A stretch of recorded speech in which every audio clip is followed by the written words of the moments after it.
यहाँ आपके सामने स्क्रीन पर आप देख रहे हैं कि ये ब्लू कलर का बना हुआ और जिसमें गोल्डन स्टार्स बने हुए हैं।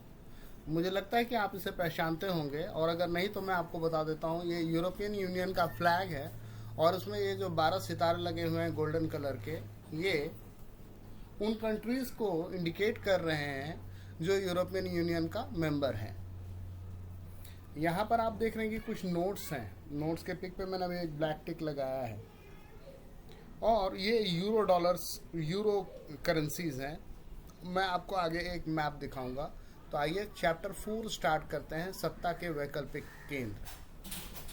अभी तक आप लोग 3 चैप्टर्स को पढ़ चुके हैं, जबकि तीसरा चैप्टर के कुछ पार्ट को डिलीट कर दिया गया है सिलेबस से। बट स्टिल मैं बताता हूँ कि आपने क्या पढ़ा है। आपने पढ़ा है कि किस तरीके से जो वर्ल्ड जो है वो 2 ध्रुवीय विश्व था। किस तरीके से आपने क्यूबा मिसाइल क्राइसिस के बारे में पढ़ा है।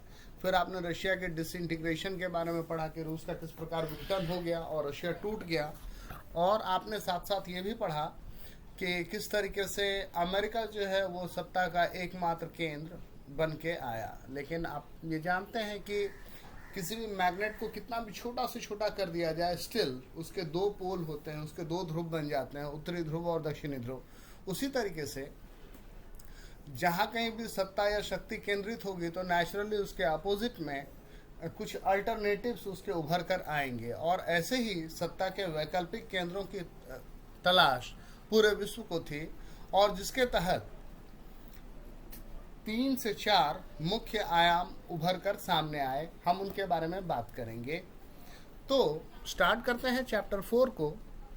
शीत युद्ध की समाप्ति के बाद जब रूस विघटित हो गया, आपको पता है शीत युद्ध क्या है। रूस का विघटन जो है वो 1991 के आसपास हुआ। 1991 में रशिया टूट गया और उससे बहुत सारे नए नए कंट्रीज बने। तो विश्व पटल पर कुछ ऐसे संगठनों तथा देशों ने प्रभावशाली रूप से अंतर्राष्ट्रीय राजनीति, जो इंटरनेशनल पॉलिटिक्स है, उसमें महत्वपूर्ण भूमिका निभाना आरंभ किया, जिससे यह स्पष्ट होने लगा कि ये देश और संगठन अमेरिका की एक ध्रुवीयता के समक्ष विकल्प के रूप में देखे जा सकते हैं। सत्ता के वैकल्पिक केंद्रों के रूप में यूरोपीय संघ, आसियान और चीन, ये 3 उभर कर सामने आए। तो आज कि इस वीडियो में हम लोग यूरोपीय संघ के बारे में मुख्यतया फोकस करने वाले हैं।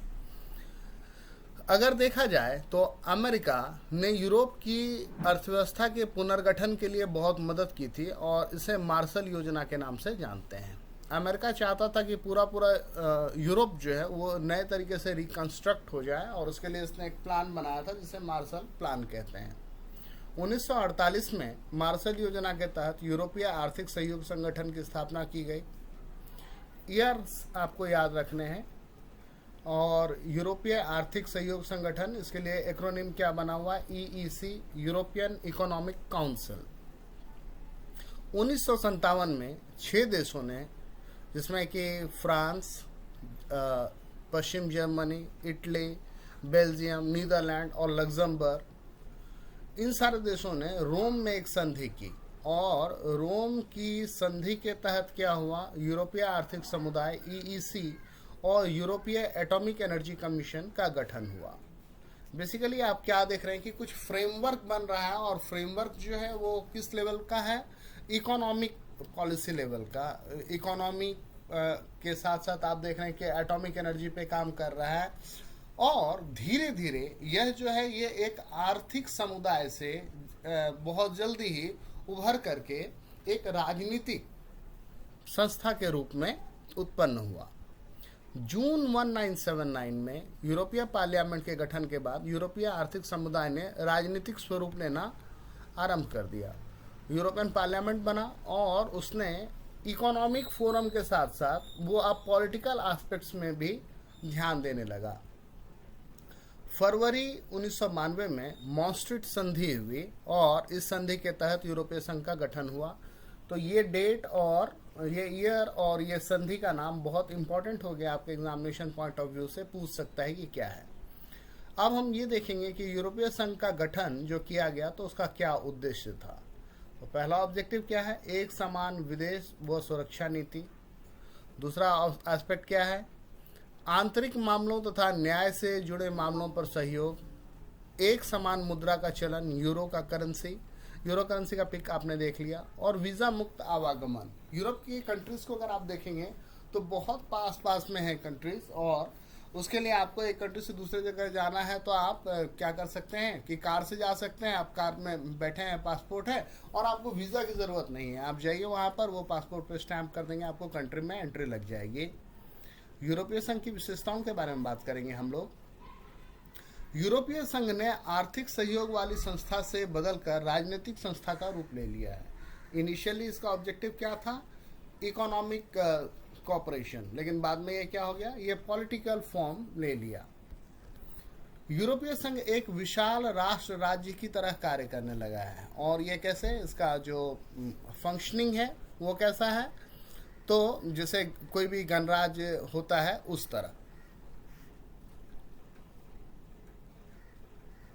इसका अपना एक झंडा है, इसका फ्लैग आप देख चुके हैं, गाना है, स्थापना दिवस है, और इसकी एक मुद्रा है। आपने मुद्रा जो है उसकी भी फोटो पिक देखी है। अन्य देशों से संबंधी मामलों में इसने काफ़ी हद तक साझी विदेश और सुरक्षा नीति बना ली है कि किसी दूसरे कंट्री से आपके क्या रिलेशन होंगे, तो इसके लिए एक कॉमन पॉलिसी है, कॉमन एजेंडा है, और जिसको ये सारे कंट्रीज आपस में फॉलो करते हैं। आपने अभी बीच में न्यूज़ में सुना होगा कि ब्रिटेन जो था इसका मेंबर था, लेकिन ब्रेक्जिट करके वो यूरोपियन संघ से अलग हो गया।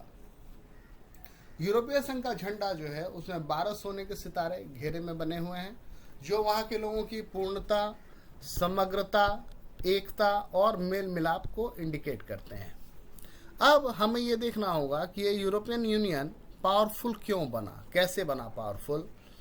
तो 2005 में अगर देखा जाए तो यह दुनिया की सबसे बड़ी अर्थव्यवस्था थी, और इसका सकल घरेलू उत्पादन अमेरिका से भी ज़्यादा था। इसकी मुद्रा यूरो अमेरिकी डॉलर के प्रभुत्व के लिए खतरा बन गई है। विश्व व्यापार में इसकी हिस्सेदारी अमेरिका से 3 गुना ज़्यादा है। इसकी आर्थिक शक्ति का प्रभाव यूरोप, एशिया और अफ्रीका के देशों पर है। अगर आप देखेंगे ऐसे भी तो देखेंगे कि यूरोपियन कंट्रीज जो है वो एशिया और अफ्रीका से जोग्राफिकली ज़्यादा क्लोज हैं, अगर आप वर्ल्ड मैप पे देखेंगे।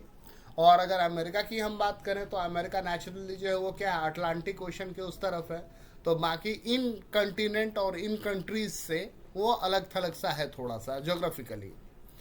यह विश्व व्यापार संगठन के अंदर एक महत्वपूर्ण समूह के रूप में कार्य करता है।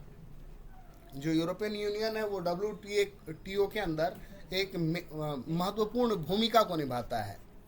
इसका एक सदस्य देश फ्रांस जो है वो सुरक्षा परिषद का अस्थायी सदस्य है। आपको पता है कि जो सुरक्षा परिषद है UN का बहुत इम्पॉर्टेंट ऑर्गन है, और जिसके 5 परमानेंट मेंबर हैं, जिसमें फ्रांस भी एक है। सुरक्षा परिषद के कौन कौन से सदस्य हैं वो आप यहाँ देख पा रहे हैं, America, Russia, China, France and England.